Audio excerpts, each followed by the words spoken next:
best sa'yo, expect na ang best and worst, yung magkabilang side. May law of polarity kasi sa universe. So meaning, ang isang bagay always may dalawang side. So yung isang work na nagbibigay sa'yo ng happiness, pwede ka din yung bigyan ng sadness. Yung isang work na nagbibigay sa'yo ng inspiration, pwede ka din yung bigyan ng mga disappointments. Always nandun yung kabilang side.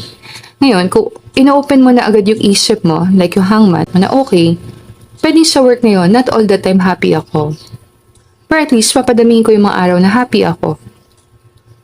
Partial labanan lang ng gaano karaming araw kang happy. Or great days, paramihin mo. Lucky days.